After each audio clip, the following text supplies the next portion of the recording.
제품 빼기에 방해가 되는 돌기 또는 제품 빼기에 방해가 되는 형상 그리고 역구배 등을 언더컷이라고 부릅니다.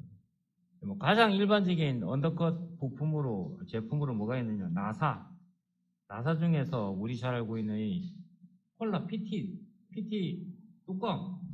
뚜껑들은 이거 쭉 당기다가 안 빠지죠. 절대로 돌려야 됩니다.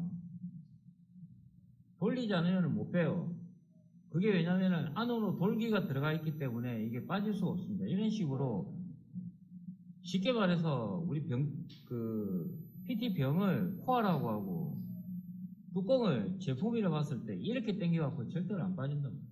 그래서 그 제품은 이렇게 회전 코어라고 하는 코어가 이렇게 회전을 해서 빼야 돼요. 그래서 언더컷 치출을 하는 여러 가지 처리기구가 있는데 그 중에서 가장 많이 쓰는 걸 어저께 설명했던 대로 간단하게 일단 슬라이더 기구 그리고 경사코어 기구 이 두 가지가 양대산맥이라고 했습니다. 가장 널리 사용되는 언더컷 처리기구 중에 하나입니다. 이렇게 제품이 빠지는데 방해가 되는 돌기라든지 형상 이런 것들은 그리고 또 구배가 반대로 가 있다든지 이런 것들을 이 구배가 반대로 가 있는 역구배라고 하는데 이런 형상 등을 지칭하는 것을 언더컷이라고 합니다. 그럼 언더컷 처리기구란 언더컷이 있는 제품을 치출하기 전 미리 언더컷 부위를 후퇴, 도피하거나 그러니까 즉 제품을 밀어서 빼내기 전에 언더컷에서 빠져나오거나 또는 치출 시에 언더컷 부위를 그러니까 제품을 밀어서 빼내릴 때 서서히 그 부위를 탈피하면서 도피시켜주는 이런 작동 부품이 대표적인 부품으로 들 수가 있습니다. 그래서 앞에 말했던 선행에 해당되는 언더컷이 있는 제품을 치출하기 전에 미리 언더컷 부위를 후퇴 도피하는 이런 치출 도구를 슬라이더 코어라고 하고 언더컷 부위를 치출할 때 서서히 치출과 동시에 서서히 도피하는 처리기구를 경사코어라고 합니다. 자, 언더컷 처리기구의 종류에는 어떤 것이 있느냐? 자, 양대산맥이라고 할 수 있는 슬라이드 코어 그리고 경사코어가 있습니다. 그런데 이 경사코어는 또 다른 분야에서는 이걸 또 경사밀핀이라고도 합니다. 특히 이제 전자금융 쪽에서는 이 경사코어를 다른 말로 경사밀핀이라고도 부릅니다. 근데 보통 이제 이렇게 업체에서는 이제 경사코어라고 많이 부릅니다. 뭐 대빠코어라고도 하고 거의 뭐 일본식 발음이죠. 대빠코어 뭐 이렇게 부르기도 하고. 자, 그리고 아까 말했던 주로 나사 제품의 언더컷 처리에 많이 사용되면서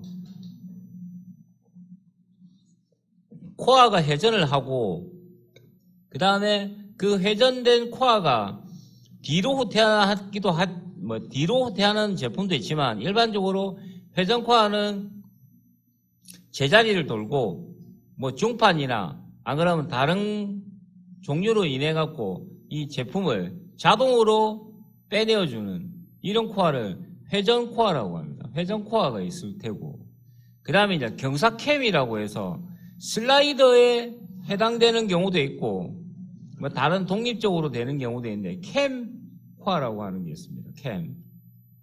그리고 탄성 코어. 탄성 코어는 미리 언더컷을 빼내기 위해서 코어가 탄성력을 가져서 휘어져 있는 경사 코어를 직선 형태나 이런 곳에 넣었다가 빼내면은 그러니까 이렇게 얘가 이렇게 벼가 숙이듯이 이렇게 숙여져 있습니다. 이게 일자 구간에 얘를 집어넣는 거예요. 그러면 일자 구간이 들어가면 이렇게 쑥 이렇게 펴지겠지. 일자 구멍에. 그랬다가 얘를 다시 밀면은 이렇게 하면서 언더컷을 빼내어주는 이런 탄성력을 가진 코어가 있습니다. 이 코어를 탄성 코어라고 합니다. 그 다음에 유압 실린더. 유압 실린더를 통해 갖고 혼자서 독립적으로 언더컷에서 유압 실린더를 기름을 넣고 기름을 빼는 형태의 구멍 두 개가 있는데 기름을 밀어내면 봉이 쑥 빠졌다가 쑥 이렇게 자라목처럼 쑥 나왔다가 기름을 빼내면 어떻게 돼? 이쪽으로 쑥 기름을 빼는 거이고 반대쪽에 기름을 넣으면 이쪽이 쑥 안으로 들어가는 이런 전후진을 하는 큰 저번에 위에서 한번 보여줬습니다. 제가 박형 실린더라고 훔쳐왔다고. 훔쳐온 건 아니고 그냥 농담으로 한 거고 그냥 받아온 거예요. 후배가 주길래. 예. 그런 그 기계 부품이 있습니다. 이 부품을 써서 제품 원더컵 부에서 탈피했다가 들어갔다가 뭐 이렇게 하는 부품이 있는데 그렇게 쓰는 경우도 있고 앞에 있는 슬라이드 코어와 조립이 돼서 슬라이드 코어를 당겼다가 밀어넣었다가 하는 또 그런 부품의 역할도 합니다.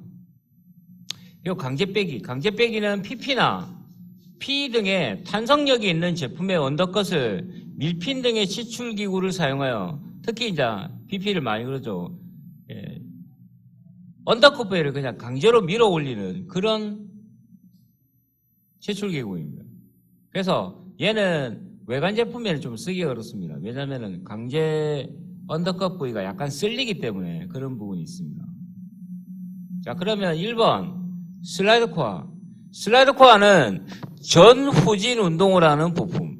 그러니까 얘가 뭐 물개를 타고 가고 이렇게 할 수는 없느냐? 그것도 가능해요.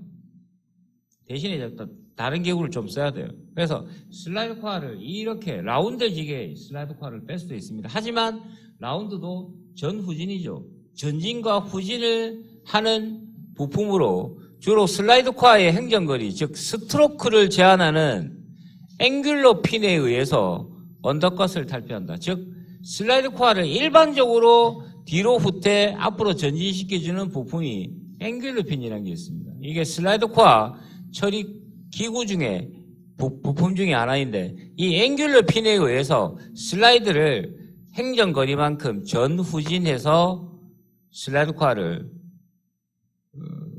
작동시켜주는 부품 앵귤러 핀에 의해서 슬라이드 코어를 작동하고 나서 빼내는 뭐 이런 전후진 운동을 하면서 언더컷을 처리해주는 언더컷을 탈피하는 기구로서 대부분 외측 언더컷 처리를 하지만 한 90% 이상은 언더컷 방향이 바깥쪽에 있는 이런 부분들은 대부분 슬라이드 코어로 뺀다 이거죠. 하지만 안쪽 방향으로 되어 있는 언더컷 처리 또한 가능은 합니다. 가능은 한데 가공과 사상 등의 어려움이 있어서 자주 사용하지는 않습니다. 그러니까 내측 언더컷 처리도 가능은 해요. 가능은 한데 주로 잘 쓰지는 않는다 이거죠. 현장에서도 별로 안 좋아하고 작업도 힘들고 가공도 힘들고 조립이나 여러 가지 문제점이 있기 때문에 많이 쓰지는 않습니다. 많이 쓰지는 않는데 꼭 써야 된다면 써야죠. 2번 경사코어. 경사 밀핀이라고도 부르는데 주로 밀판에 위치합니다. 자, 슬라이드 코어가 상하 원판 사이에 있다면 대부분이 물론 상측 뒤에도 있을 수도 있습니다. 하지만 일반적으로는 상하 원판 사이에 슬라이드 코어가 위치를 합니다. 그에 반해서 경사코어는 주로 밀판에 고정되어 있습니다. 그래서 밀판의 진행에 따라 경사로 작동하여 행정거리만큼 언더컷을 탈피하는 기구로 대부분 내측 언더컷 처리를 주로 하지만 외측도 가능하다. 그러니까 얘는 일반적으로 내측 언더컷 구간은 거의 경사코어를 쓴다고 보면 돼요. 하지만 바깥쪽의 언더컷 처리에도 가능합니다. 하지만 바깥쪽으로 나가게 되면 파팅 쪽에 경사코어 윗면이 존재를 하기 때문에 그 윗면과 상코어가 어떻게 되는데 스팝이 나야 됩니다. 그런데 위에서 경사코어를 이렇게 스팝을 하면서 때리면 밑에 충격을 받아서 경사코어를 고정하고 있는 밑에 어떤 부품들이 깨지거나 이런 경우가 생겨요. 그래서 될 수 있으면 경사코어 윗면은 파팅에 벗어나지 않게끔 하게끔 안쪽에 있는 언더컷만 처리를 주로 하지만 외측도 가능하다. 그러나 외측 언더컷 처리 시 경사코어의 윗면 스팝이 경사코어에 충격을 줄 수 있어 주의하여야 한다. 회전코어는 주로 나사 제품의 언더컷 처리에 많이 사용되며 코어의 회전을 위해 기어나 체인 스프로킷이라는 것은 우리 그 자전거에 보면은 이 체인 거는 구간이 있죠. 별 모양처럼 생긴 거, 반짝 중간에 핸들 안에 들어가 있는 그걸 체인 스프로킷이라고 하는데 그런 체인 스프로킷 등을 사용해서 코어의 회전을 위해 아까 말한 것처럼 기어 그리고 체인 스프로킷과 조립되어 유압 실린더나 감속 모터 속도를 줄인 감속 모터를 회전 매개체로 사용하여 회전 운동을 하고 언더컷에서 벗어나는 기구이다. 자, 이 나사금형은 주로 뭐 전문적인 전자금형이나 자동차 1차 밴드 같은 경우는 거의 여러분들이 접해볼 경우가 극히 많지 않습니다. 하지만 이제 기물이나 이런 전자자동차가 아닌 이런 다른 구간에서는 여기에 있는 이 회전코어를 우리 아까 말했던 코카콜라 플라스틱으로 되어 있는 병따꿍이라든지 이런 것들은 전부 다 회전코어를 써야 돼요. 그래서 그런 금형에서는 쓰지만 우리가 일반적으로 알고 있는 그런 금형에서는 쓸 일이 별로 없어서 설계를 10년 넘게 했는데도 한 번도 안 해본 사람도 있습니다. 자, 그리고 캠은 슬라이드 코어와 비슷한 운동을 하나 슬라이드 코어의 진행 방향을 경사로 작동시킬 수 있고 시간차 스타트를 시킬 수도 있습니다. 그러니까 보통 슬라이드 코어는 금형 상하 원판이 열리면 슬라이드 코어가 자동으로 이렇게 후퇴하는데 그게 아니라 얘는 이게 열리더라도 조금 있다가 멈춰 있다가 이게 열리고 어느 정도에서부터 열리게끔 하는 시간차 작동도 시킬 수가 있고 그리고 후퇴도 시간차를 시킬 수도 있고 어떤 그런 경우도 있고요. 안 그러면 슬라이드 코어의 어떤 부분을 뭐 나중에 이제 뭐 배우겠지만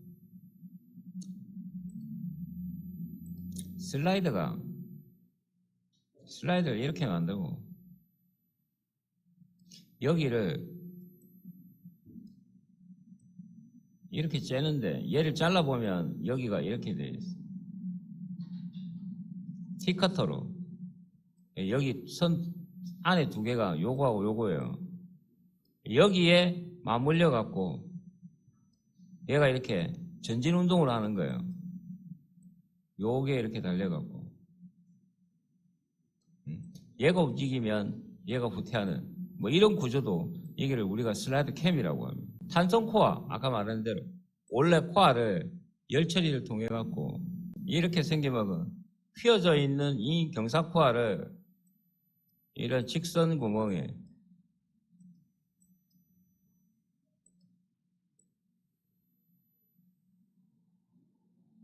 이렇게 생기면 직선 구멍에 얘를 이 안으로 집어넣는 거예요. 집어넣으면 얘가 이렇게 들어가요.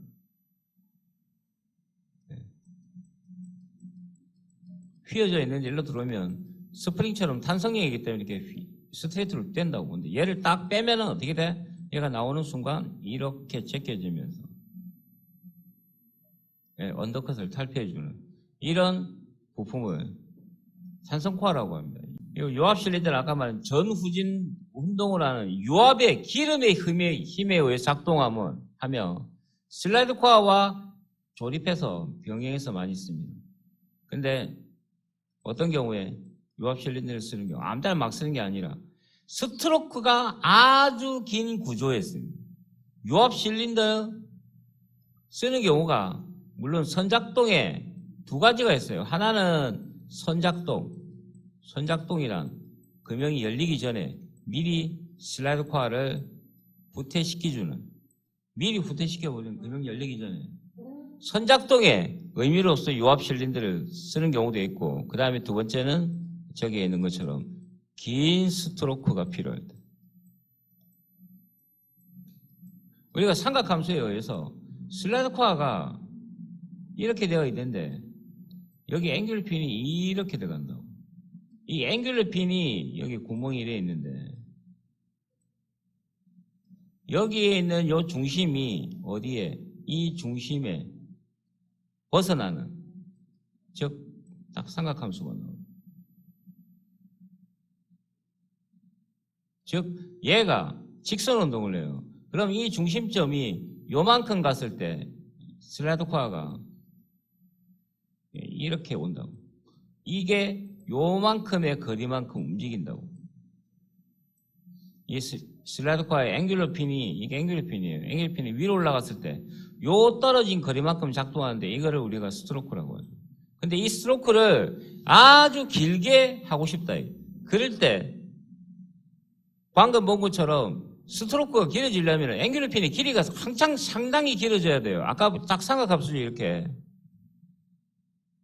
앵귤러 핀의 길이가 여기서 여기까지인데 앵귤러 핀의 길이는 더 있죠. 저만큼 되어 있는데 여기에 길이를, 스트로크를 크게 하려면, 여기서 여기까지의 거리값을 크게 하려면 앵귤러 핀이 점점 길어져야 돼. 그래야지만 스트로크가 길어진다고.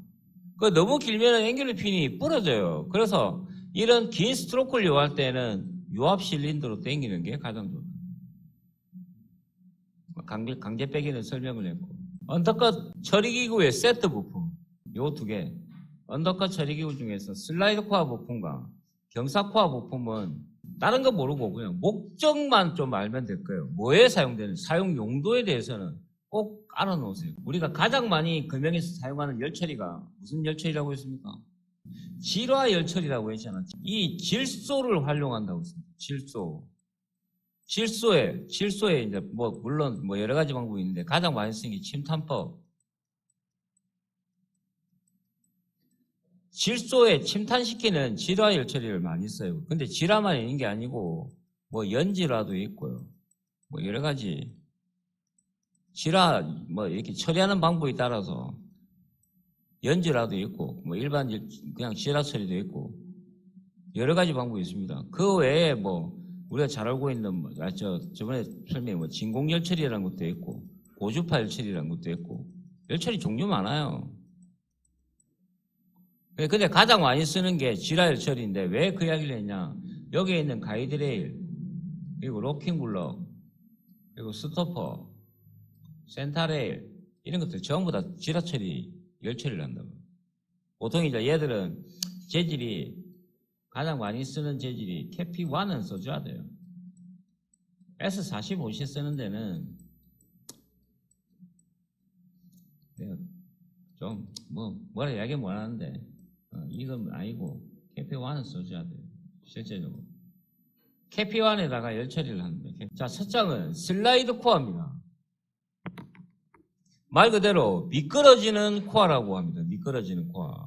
슬라이드 코어는 하측 슬라이드 코어,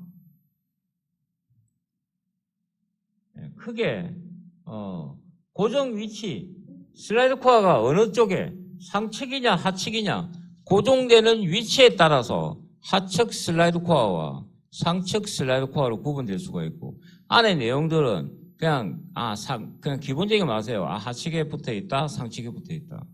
그 나머지 부분들은 요 슬라이드 코어 부품들을 다 배우고 다시 앞으로 와서 이제 그 부품들을 총칭해서 설명을 하도록 하겠습니다.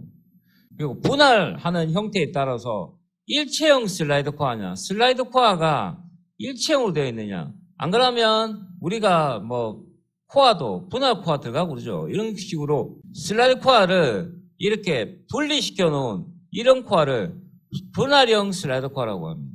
그 중에서 분할형은 형상을 분할했느냐, 핀을 꼽았느냐, 핀만 삽입했느냐에 따라서 핀 삽입형, 형상 분할형, 크게 두 가지로 나눌 수 있습니다.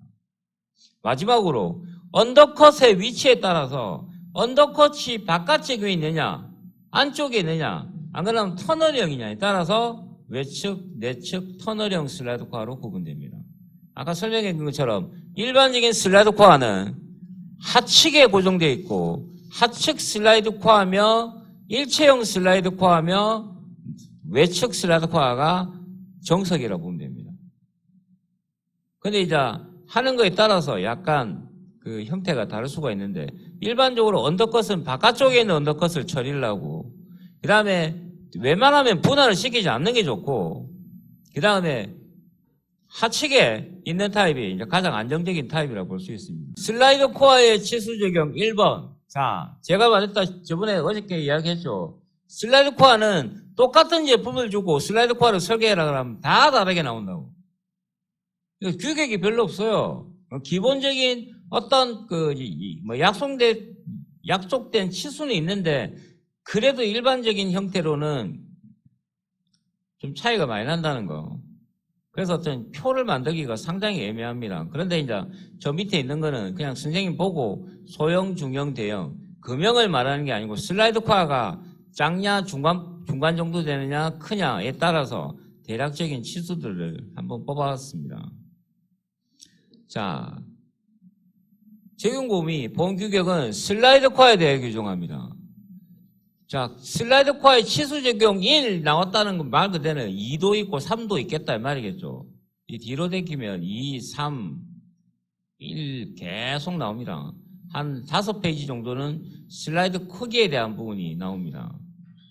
그래서 사용 목적은, 재질은 보통 캐피4나 캐피4M, 4M, 나크를 쓰는 경우도 있습니다만은 일반적으로 캐피4M까지 맥시멈을 잡는 쪽으로 많이 하죠. 그리고 언더컷 처리기구의 대표적인 부품으로 언더컷을 치출에 방해가 되지 않도록 치출 전에 행정거리만큼 도피시켜주는 부품입니다. 처리하고자 하는 언더컷의 위치나 방향에 따라서 여러 형태로 적용된다. 자, 슬라이드 코어의 모양은 가장 스탠다드한 모양이 이런 형태라고 보면 됩니다. 이렇게.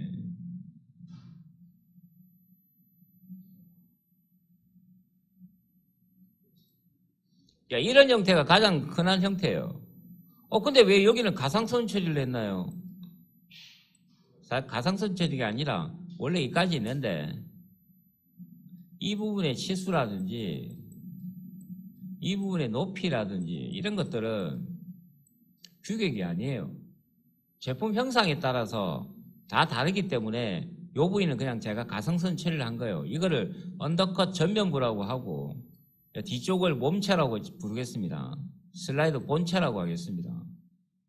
여기를 기준으로는 이쪽 뒤쪽은 어느 정도의 스탠다드한 치수가 있기 때문에 이야기를 하는 겁니다. 여기는 형상이 날아간 게 아니라 붙어 있는데 제품의 형상에 따라 왔다 갔다 하기 때문에 그냥 안 넣은 거예요. 자, 그러면 상기 타입은 가장 기본적인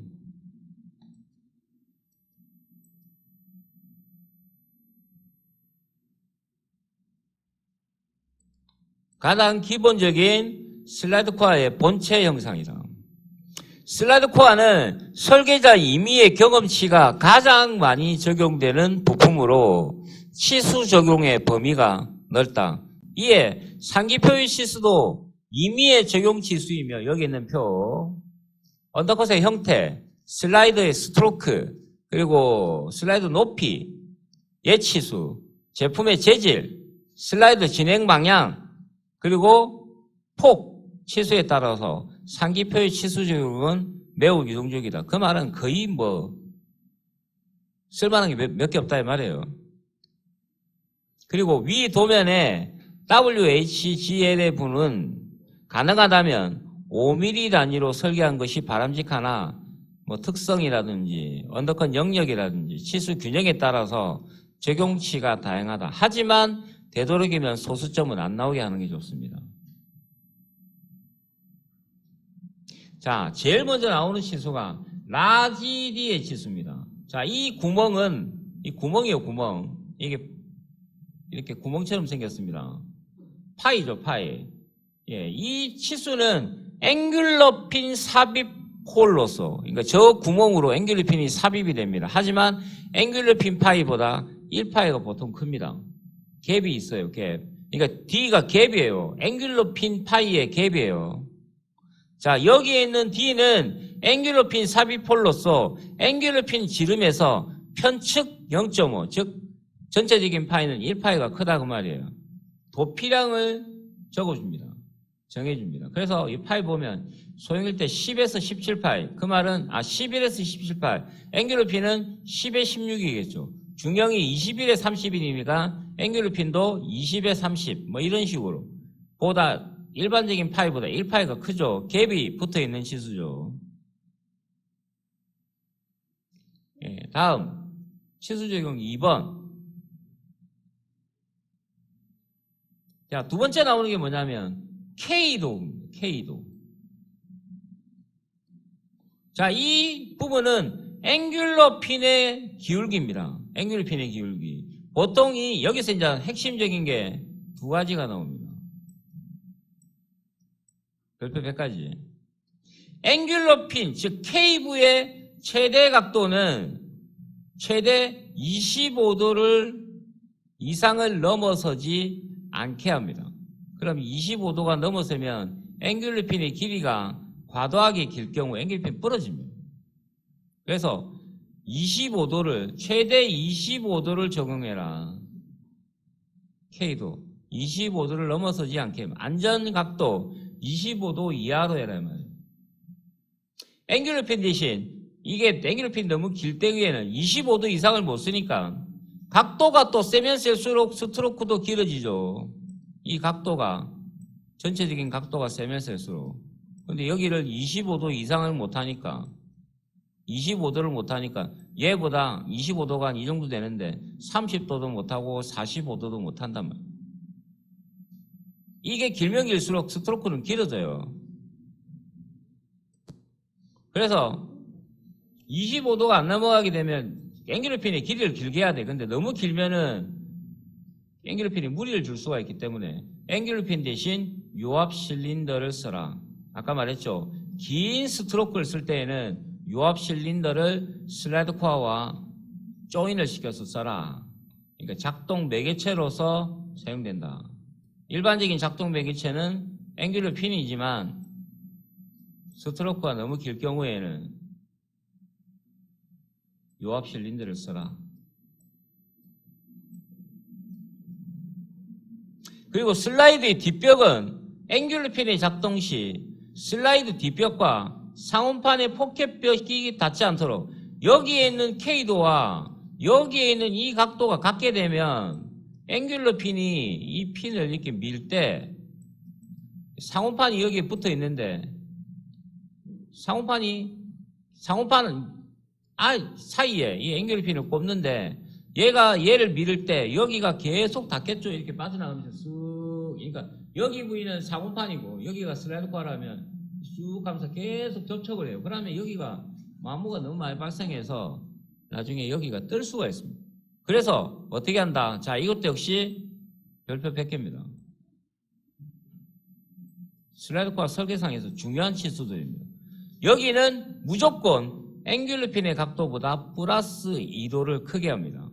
여기 각도가 세면 나중에 어떻게 되느냐? 앵귤러 핀이 이걸 밀더라도 얘는 이렇게 뜹니다. 이렇게 될 거예요. 앵귤러 핀 밀고 있지만 여기하고 여기 각도가 여기 크기 때문에 여기가 안 닿아요.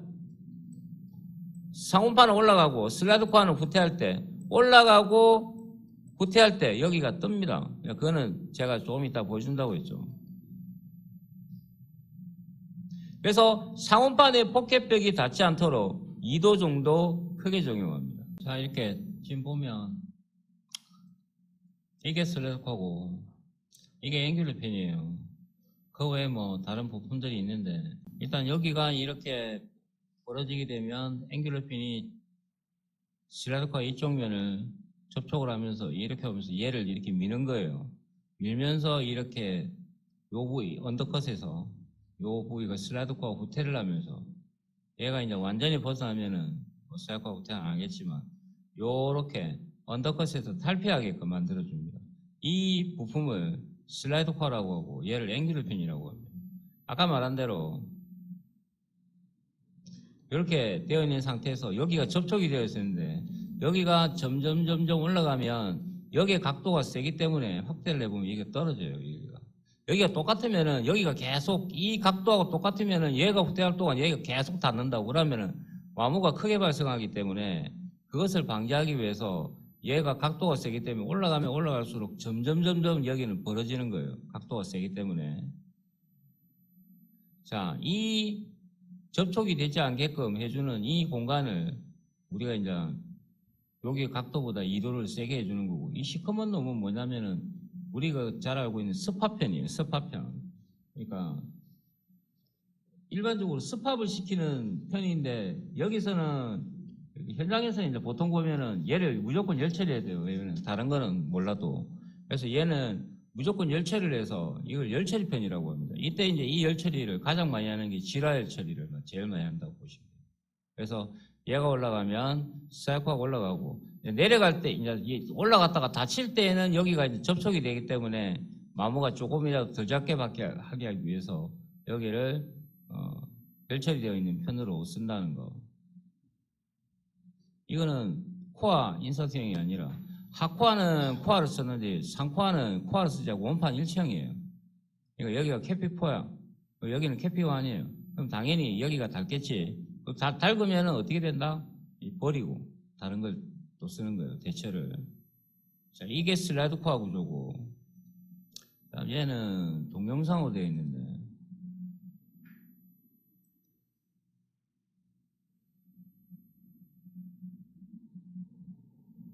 동영상이 좀 느려요, 이게.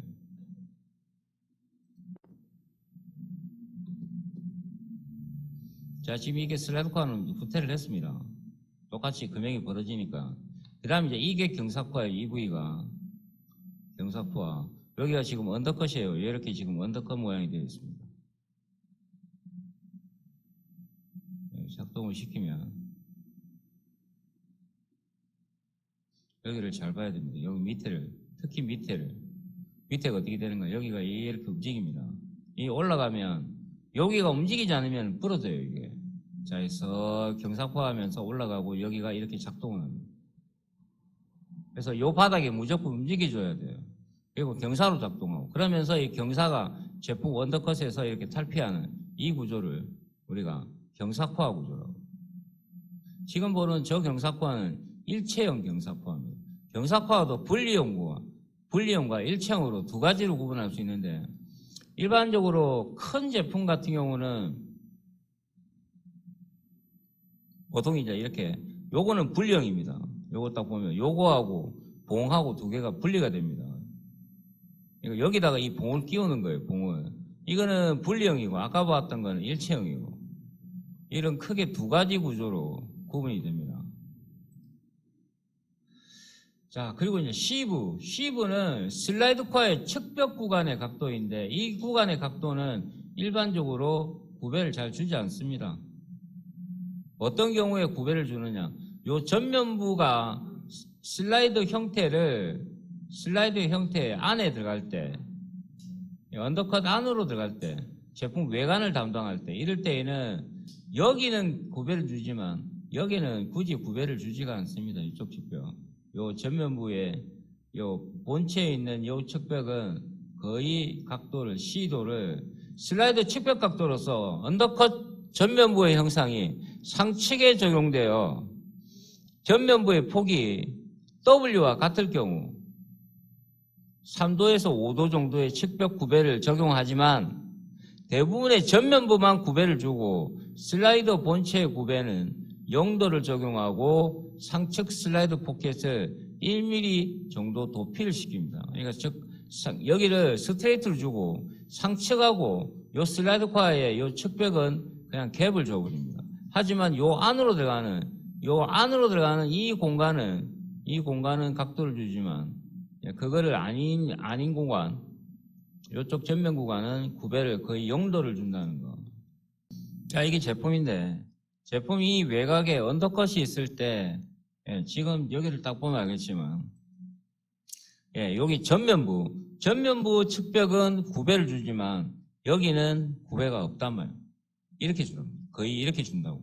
여기는 성형부 안으로 들어가서 요 제품의 언더컷을 담당하는 부위지만, 그런 경우에 자, 여기서 여기 부위는 요 직선이 있는 이 부위가 하측 파팅이에요. 하측 파팅 부분은 구배가 굳이 없어도 됩니다. 그래서 여기를 그냥 스트레이트로, 위에서 봤을 때는 스트레이트지만 이 진행 방향은 각도가 있죠. 진행 방향은. 요렇게 진행되는 방향은 각도를 주고, 위에서 봤을 때 측벽은 없는데 요 면은 여기서 말하는 요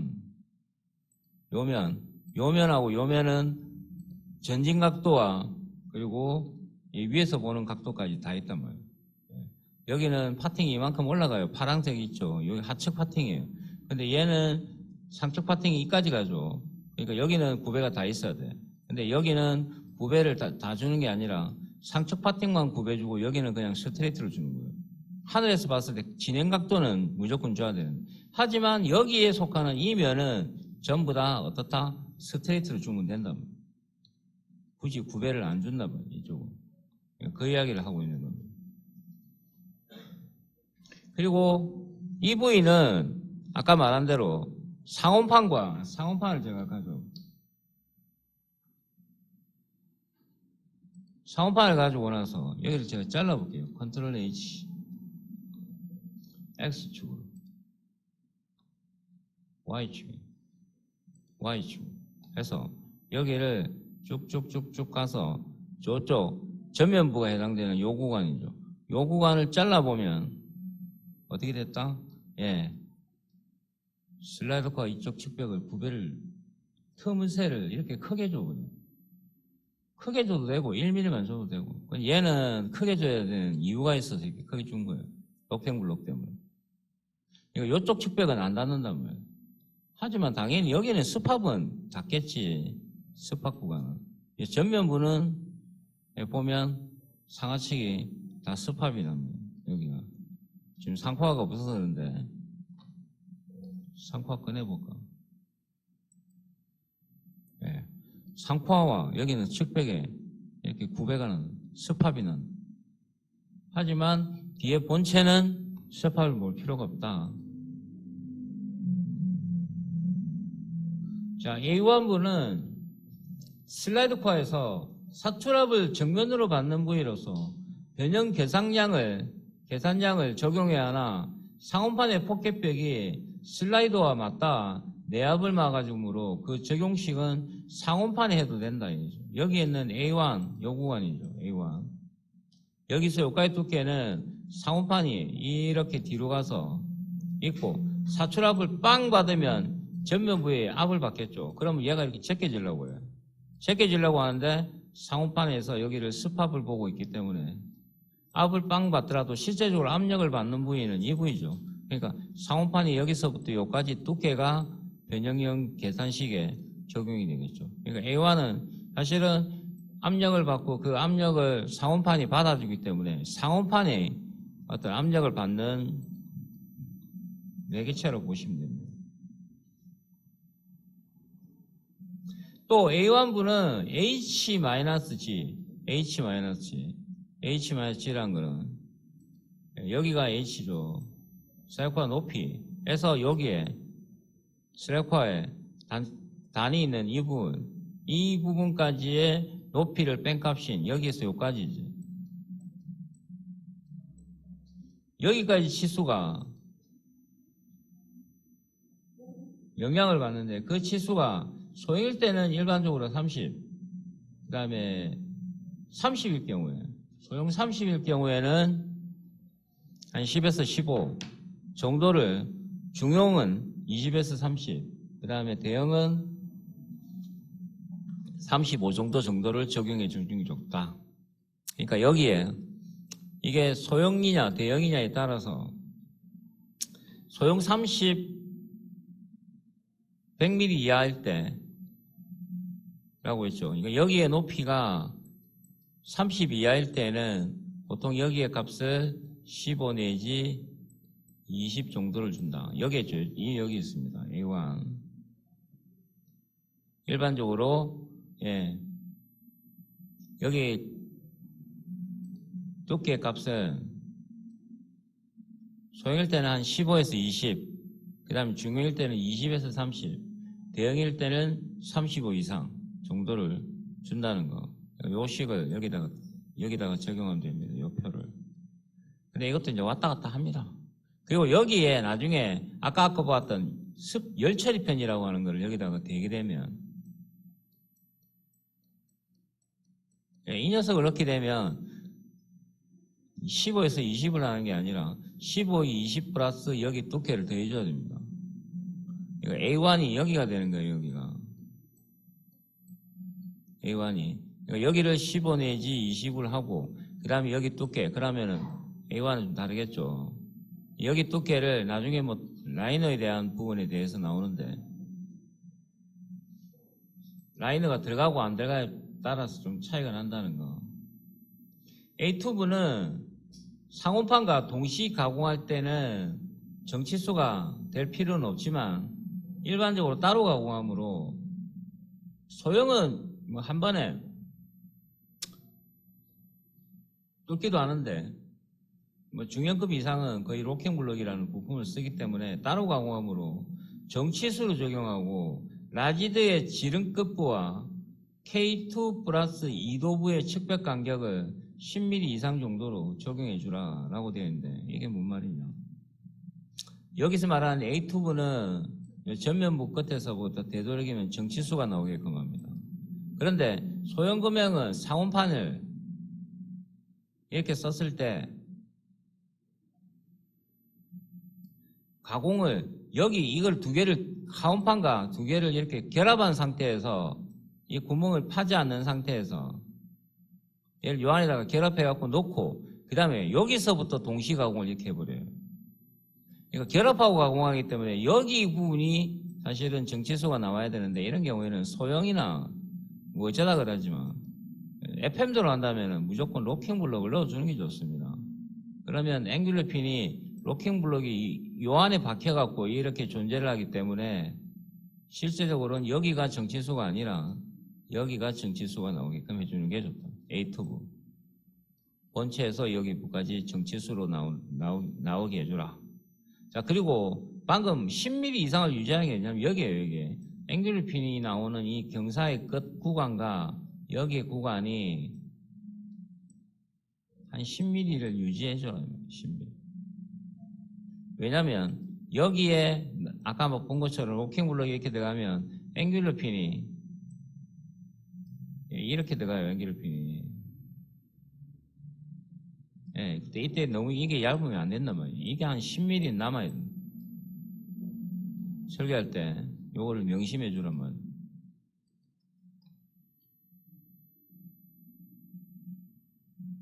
그리고 H1과 W1의 상기표의 치수가 일반적입니다. 예, 여기서 보는 H1과 W1의 지수.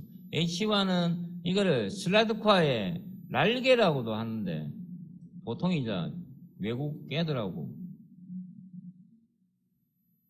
이라고 뭐 하면 뭐 이게 외국계가 아니고 그냥 일반적으로 하면 레일턱이라고 많이 해요. 레일. 여기가 가이드레일이라는 부품이 이거를 기차 레일처럼 얘가 직선 운동을 할 수 있게끔 위에서 눌러주고 진행을 할 수 있게끔 도와주는 플레이트 두 개가 있는데 이 부품을 가이드레일이라고 합니다. 가이드레일. 또 현장에서는 또 이거를 가미솔이라고 합니다. 가미솔. 가마솔이 아니고 가미솔. 근데 정확한 명칭은 가이드레일이에요. 가이드레일. 이 가이드레일의 아주 중요한 구간입니다. 이게 보통 이제 우리가 날개라고 하는데 또 현장에서 다른 말로 가이드레일 슬라이드카 날개 그러면 저기를 말하는구나. 근데 실제적으로는 부분은 이게 레일턱이 맞아요. 이 움직이는 곳에 턱처럼 생긴 레일턱이라고 합니다. 레일턱이라고 불러요. 레일턱이라고.